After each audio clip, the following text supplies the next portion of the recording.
Hey guys, it's Ashab, and I'm bringing you day 3 of my road to Civil War. And in this one, I'll be reviewing Iron Man 2, which is directed by Jon Favreau, stars Robert Downey Jr., Gwyneth Paltrow, Don Cheadle, and Mickey Rourke. So, Iron Man 2, when it first came out, everyone, including myself, was excited. The first movie was a hit, and everyone couldn't wait for the second one to see. They couldn't wait to see what the sequel had in store, especially since the trailers they showed us War Machine, who's like Iron Man's sidekick. So, did the movie live up to our expectations? Not even close.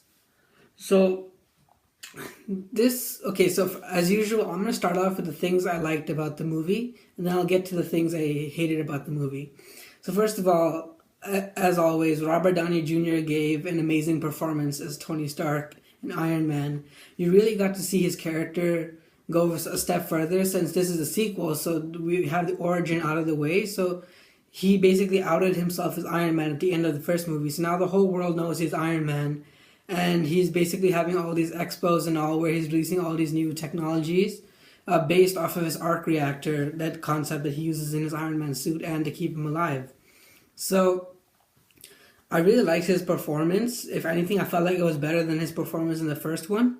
And I love him as Iron Man, and he was amazing.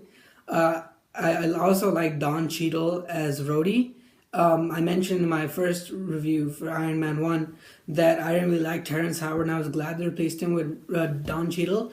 Because Don Cheadle, he gave Rhodey the persona he should have had in the first one, because Rhodey is like the polar opposite of Iron Man. I mean Tony. So basically, Tony, he's a bit careless, and he likes to have fun all the time and like just typical rich boy stuff, right? But Rhodey is like one of the two people besides Pepper that keeps him grounded and like keeps him in control. So he's like the more careful, thinking ahead type of person to Tony's persona.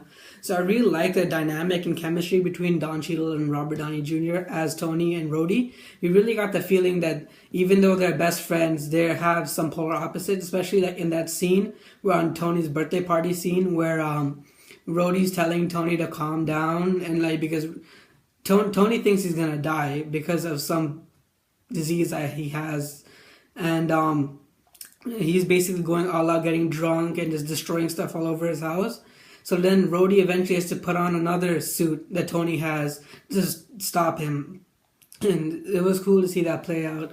I liked Gwyneth Paltrow as Pepper. She, like I said, besides Rhodey, she's the other person that keeps Tony grounded. So, and this time they really played up the romance between him and Pepper, and their relationship expanded more than I did in the first movie. Because in the first movie, he was his boss. I mean, he was her boss, and she was just trying to keep an eye out for him. And they sort of teased the romance, and in this one, they did do the romance, and I like the chemistry between the two. You really got the feeling that, well, at least Tony, he cared for her more than probably she cared for him. Because, I mean, don't get me wrong, she did kind of, I guess, fall for him. But I felt like he was falling for her more than she was for him. And I also like the part where Tony makes Pepper CEO of Stark Industries. And he basically says, you can do this, you can run this company better than I can. You're more careful than I am, and you won't make the same mistakes that I will because you don't have the same vices that I do. So I really like that scene. It shows that Tony is trying to make up for the mistakes of his past. And speaking of new actors, we also get Scarlett Johansson as Natasha Romanoff, aka Black Widow. So the way they introduced her was that she was running for a position at Stark Industries, like Pepper's personal secretary. And I felt like there was some sort of, at least like Tony was kind of hitting on her too, as well as Pepper, like in some scenes. And I really liked the introduction of Black Widow, because we got S.H.I.E.L.D. in the first, because she's a S.H.I.E.L.D. agent, right? And as you see later on in the movie, she was hired by Nick Fury to basically keep an eye on Iron Man, because there's a lot of mistrust between Iron Man and the government. So, yeah, I really like the way that they introduced her. that she's acting like like just a normal secretary when in reality she's a spy, and I really like that scene when Tony finds out that who Natasha really is, and he's like, "You're fired," but he gave his position over to Pepper, so she was like, "You can't really do that." That was a pretty funny scene for me, and yeah, I also liked the actions, like out of the few action sequences we had, I liked all of them, especially the throwdown at the end when Iron Man and War Machine team up against those droids. That was cool to see. And I really liked the whole dynamic of the whole Marvel Cinematic Universe coming together. And they also introduced Phil Coulson, who would later on go to star in the Agents of S.H.I.E.L.D. TV show. So, yeah, and Jon Favreau, you could see some of his touches from like the first Iron Man into this one. Like it was like a nice blend of dark and comedy, I guess. And yeah, now that was the stuff I liked about it. Now the stuff I didn't like about it was basically everything else. First of all, the villain, Ivan Vanko, who's played by Mickey Rourke, I didn't like him at all. His motivations were pretty dumb. Because, a movie is only as good as its villain, and this movie's villain was pretty bad. I mean, he had some sort of hate against Tony because of some rivalry their fathers had.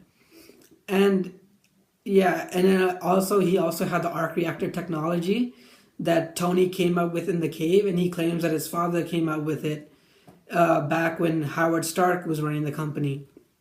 And so yeah, he basically hates Tony because his father hated Tony's father. And I don't know, that seemed like a dumb motivation for me. And he also ends up working with Justin Hammer, who's a CEO of a rival company to Stark Industries. And even Justin Hammer, I guess you could say, is sort of a villain because he's the one who hires Ivan Vanko to kill Iron Man, right? But I guess I could see why, because they're enemy corporations. But at the same time, his motivations were pretty dumb too, because he wanted to kill Tony so he'd get rid of his competition. That's like a cliche motivation, especially when it comes to like rival companies in movies like these. So yeah, that was pretty dumb. The story overall was pretty bad.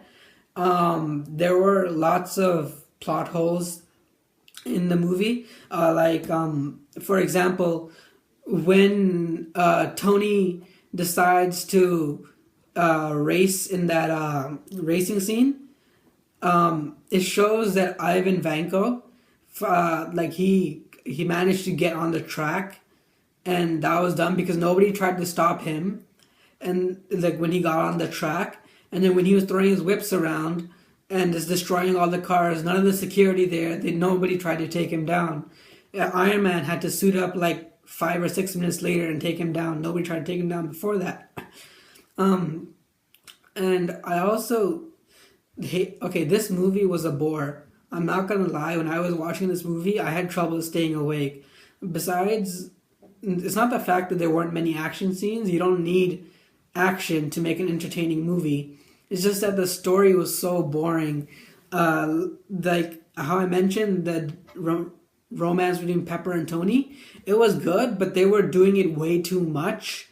So I felt like that kind of bogged down the movie. It made the movie a bit more boring. Also, I didn't like the fact that Tony was going through all this depression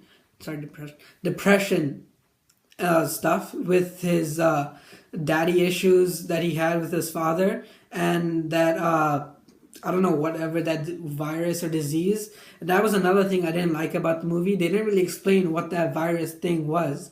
I mean, they said he was getting some sort of technovirus from his arc reactor because the technology he was using then, it was a bit, I guess, radioactive. But at the same time, they don't really explain it much. They're like, oh, it's just radioactive. They're not explaining how it got it, why it's just spreading through his neck, even though the arc reactor is in his chest. And and how the solution to come with that problem is pretty dumb too. Like he gets it from a replica model of an expo that his father came up with during World War II. So yeah, I felt that was kind of dumb. Like all of a sudden Tony just discovers the solution to his problem just when he needs to. So I thought that was also pretty dumb.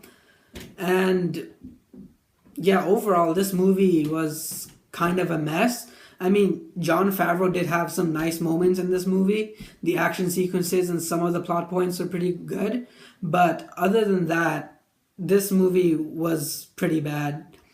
I will say this in the movie's defense, and I actually heard that the Marvel Studios, they were actually planning to make Iron Man 2 after the Avengers, so that they could have more time to come up with a story, right?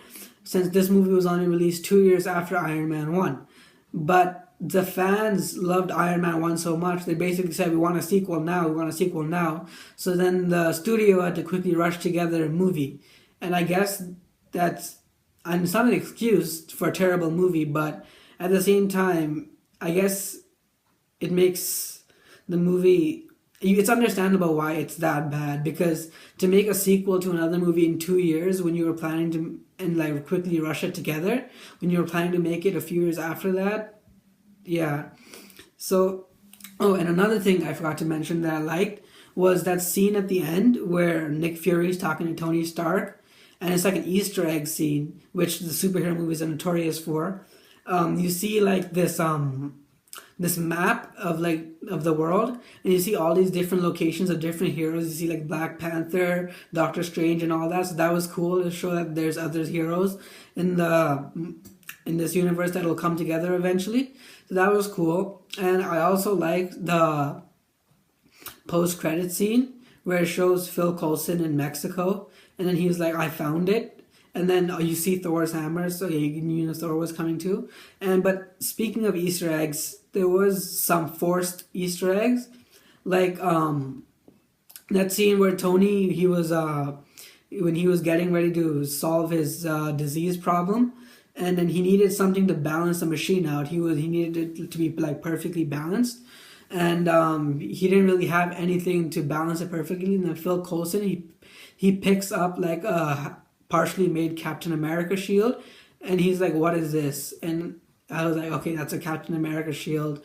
I mean, we saw a glimpse of the Captain America shield in the first Iron Man movie, but here, this one, it felt like it was like just being forced down. It's like, oh yeah, Captain America, in case you missed it in the first one, blah, ha, ha. I mean, we know the Avengers are coming because of the first post-credit scene from Iron Man 1, but this one, I felt this scene was kind of forced. It wasn't subtle, because usually these things are subtle. This was like a forced scene. So yeah, other than that, overall, this movie, it had great acting by most of the stars. It had great action sequences. It had some good plot points. Overall, the plot was terrible. This movie was boring. The villain was probably one of the worst villains I've seen in a superhero movie. And overall, this movie was not a complete mess, but it was pretty bad. So I'm going to give Iron Man 2 a 6.5 out of 10. So yeah, that concludes day 3 of my Road to Civil War, and that's my review of Iron Man 2. So whatever you thought of Iron Man 2, just comment below. And as always, if you like what you see here and you want to see more, just subscribe. And yeah, I guess I'll see you in the next one.